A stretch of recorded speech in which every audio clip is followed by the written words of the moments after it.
Netcasts you love. From people you trust. This is Twit. So we gave you, as appropriately, because you're an Android expert, the Samsung Galaxy Tab S. This is a 10-inch tablet? 10.5. Competing with the Nexus 10 and that kind of, in that realm? Yeah, I mean, possibly competing, you know, well, definitely competing with the likes of like the Apple iPad, because this is not an inexpensive tablet by any stretch. The $500 version of this is $500. The $500 version is $500? Sorry. That's the Wi-Fi unique. only. Just like the iPad. It's the same price as the iPad. Yeah, exactly. If you want LTE, this is running on Sprint's LTE network. This is $649. Okay. On Sprint. So, and that's with how much memory? Storage. And this right here is 16 gigs of storage so with a micro SD expandable slot. So it sounds like they actually tried to hit Apple's price exactly. That's kind of what they're doing here, and that's absolutely what this is attempting to compete against. For a media device, though, I got to say it's a really great tablet. You just got to be okay with the fact that you're dropping Android. A lot of money on a tablet. And these days in the Android tablet space, I think people are more and more used to spending less than that. What's a Nexus 10? 16 gig Wi-Fi. Oh, man, what is that? That's got to be around $400. It's not even, is it even that much? It might be less than that. I haven't checked in a while, but. Well, we're due for a new one. Besides, Nexus 10 is almost yesterday's news, right? It's super annuated, yeah. So yeah, but this is a really great tablet. I had a lot of fun playing around with this. Just to kind of dive into the specs a little bit, this is a 10.5-inch display, 2560 by 1600 high-res display. It's an AMOLED display, and it's actually the largest AMOLED display on a tablet, largest AMOLED tablet display that there is right now at 287 pixels per inch. That's one reason it's expensive. It is, and that's one of the big features of this tablet is just it's vibrant. You know, it's got that AMOLED kind of sharp vibrancy to it, and colors just pop. Everything looks really sharp and colorful. It has 3 gigs of RAM. It's running a 2.3 gigahertz Qualcomm Snapdragon 800 processor. And just an 800. That's an older processor. It is a little bit older. The Wi-Fi only version of this is running one of Samsung's Exynos octa-core processors, but they didn't move that into the LTE version. So this is actually a slower processor than the Galaxy S5 or the Galaxy Note 4. I guess that 800. That would mean so. Yeah, you know, so much of this actually reminded me of the S5, right down to the styling. If you take a look at the back, love it or hate it, it has that dimpled back. That's not metal, though. No, it's not metal. It's plastic. But I gotta say, you know, looks like metal. Definitely people have pointed out like you know, I'm not very kind to Samsung when it comes to their plastic approach, and I generally apparently am not. This plastic doesn't bother me though. There's something about the feel of it that almost feels like kind of like a tight leather or you know, it feels it's good. Like a lighter metal, as you say. So yeah, and it's really comfortable. Like you know, it's a large tablet, so you got to be okay with holding this in your hands and it not getting comfortable or uncomfortable over time. And I feel like it accomplishes that. Plastic, of course, doesn't bend as readily, or if it does, it rebounds. It's better for the radios because it doesn't get in the way. But I mean, I've played around with some Samsung plastic devices that felt cheap. No, I know. And you know, this is a more expensive tablet. You want it to feel a little bit more premium, and it actually does pretty great.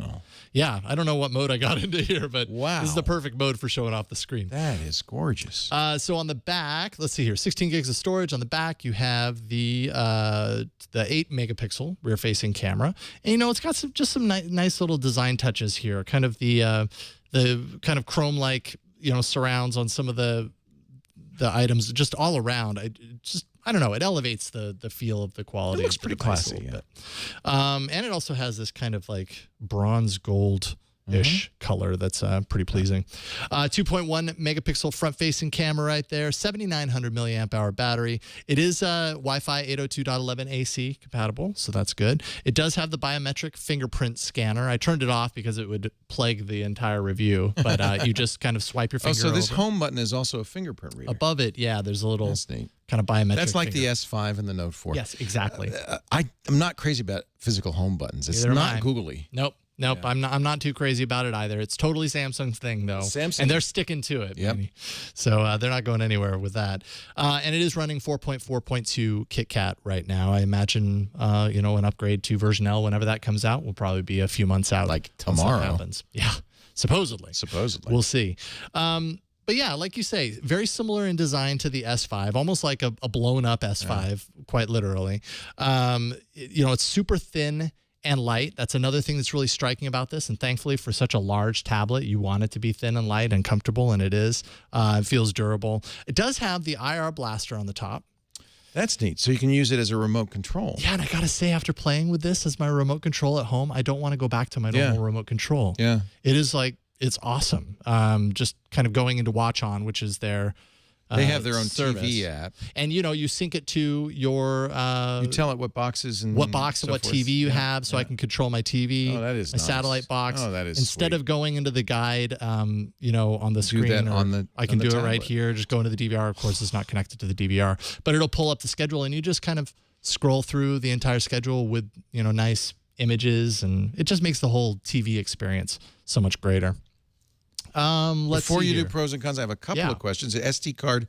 What's the top size SD card? 128. 128 gigs. Is that a flash on the back? What is that second lens? That That's is the an LED. flash. Yes, Single that's the LED LED. flash. Exactly. Okay. Exactly.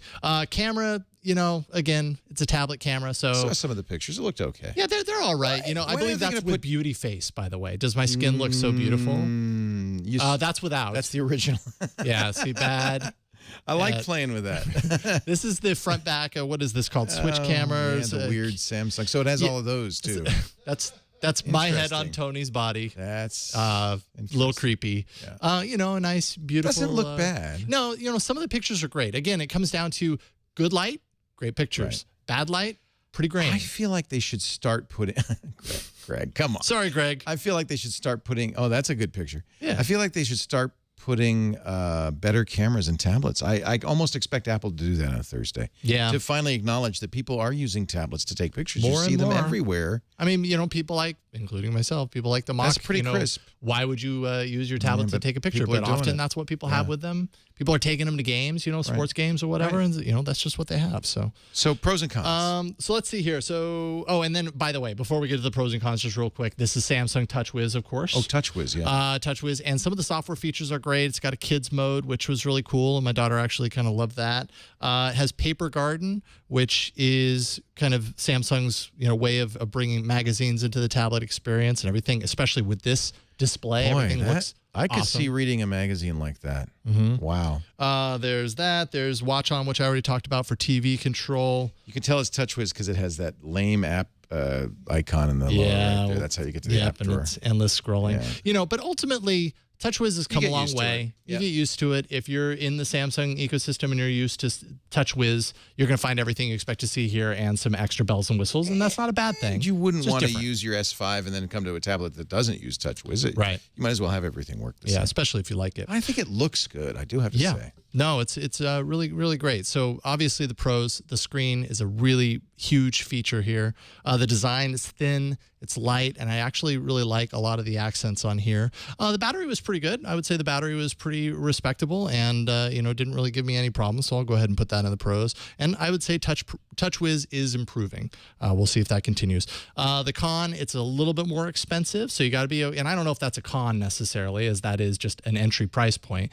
But this isn't the something that you can put down as affordable. It's a premium tablet. Some of the materials are going to turn some people off. They feel if they're paying the same price as an iPad, they want to get premium materials like metal or aluminum casing or whatever. So that might turn somebody off, but I was stretching on that one. And then the camera, again, some good, some bad. How long's the battery life? Battery life, what is it rated for?